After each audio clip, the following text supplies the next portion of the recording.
Welcome to the Friday Spotlight Energy Report for October 1st, 2010. Hosted by Jed Knutson, Shona Kay, and Julia Batchison. Here is Shona Kay with this week's major headlines. Thanks, Jed. President Obama will continue to press forward in an effort to get some form of energy legislation passed. In a recent interview with Rolling Stone magazine, the president hinted that he would probably have to settle for passing legislation in bits and pieces versus the comprehensive bill that he had hoped to pass. According to the president, the economy has also affected energy legislation. He stated that during the past 2 years, we've not made as much progress as I wanted to make when I was sworn into office. It is very hard to make progress in these issues in the midst of a huge economic crisis. Iranian officials have decided to push back the initial launch of the Bushehr power plant. The plant was expected to begin operation later this year, but a recent computer virus has forced them to push the launch back a few months to early 2011. Iranian officials have stated that the virus may have been intentionally placed by either Israel or the United States. Venezuela may also be entering the revived nuclear energy race in the very near future. Its government is currently conducting a study regarding the development of initiating a nuclear program. Government officials have taken a rather aggressive stance in anticipation of the United States objecting. President Hugo Chavez stated, "We are taking on the project of nuclear energy for peaceful purposes, and they aren't going to stop us."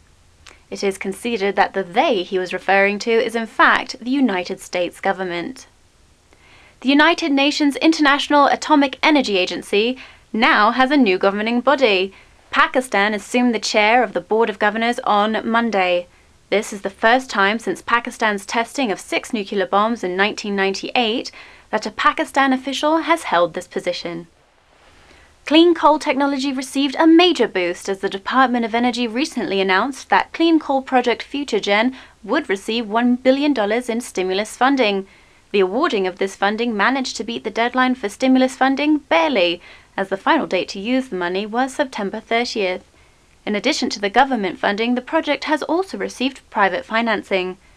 Energy Secretary Stephen Chu was excited about finalizing the project details, stating, "Today's milestone will help ensure that the U.S. remains competitive in a carbon-constrained economy, creating jobs while reducing greenhouse gas pollution."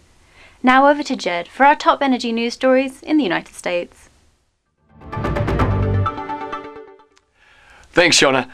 Oceana Ocean Conservation Group recently released the results of a study showing that the east coast of the United States has an incredible potential for wind energy. If the full potential were utilized, about half of the electricity needs would be fulfilled. The group estimates that 127 gigawatts of energy could be generated via the 12 eastern coastal cities. The U.S. House of Representatives was recently recognized by the Algal Biomass Organization. The group specifically praised Representatives Harry Teague, Mary Bono Mack, Dave Reichart, and Brian Bilbray. They led the way in passing the Algae-Based Renewable Fuel Promotion Act, formerly known as H.R. 4168. Mary Rosenthal, the executive director of ABO, stated that this legislation will accelerate the development of algae-based fuels, which will create jobs, decrease emissions, and reduce our nation's dependence on imported fossil fuels. Solar projects continue to make headway in California. Since August, 4 more projects gained approval, and if all proposed are given the thumbs up, the state will double its solar power electricity generation ability. Included within proposed plans is a project that would be the largest solar installation in the world. The New York Jets are also trying to make a mark in the solar world, as its team headquarters and training facility now boasts the largest solar power system in the NFL. The facility currently utilizes more than 3,000 solar panels to generate solar power. Team management stated that the Jets are proud to be green in color and also in deed. Now over to Julia with more energy news from around the world. Thanks, Jed. The Australian Prime Minister has put together a committee to study carbon pricing. With over 80% of the country's power currently coming from coal, Prime Minister Gillard would like to immediately address the issue. The Prime Minister will serve as the chair for the investigative committee. In addition, the multi-party committee will include 2 Greens Party legislators, 2 members from the Liberal National Coalition opposition, and independent legislators. 4 outside advisors will also serve on the committee. BP management is still experiencing the after effects of the Gulf of Mexico. The company continues to restructure its organization and management personnel. BP recently announced the development of a new risk and safety unit. Mark Bly, the current head of BP Safety and Operational Integrity, will lead the new unit. With the 2020 deadline of renewable energy goals looming, the British government stated that it would lean heavily on wind energy. Currently generating 3% of its energy from renewable energy sources, it is a far cry from the proposed goal of 15% by 2020. The latest wind project to help meet this goal was recently unveiled in the North Sea off the Net. The project encompasses 13.5 square miles and consists of 100 turbines. Our final story this week was created by accident.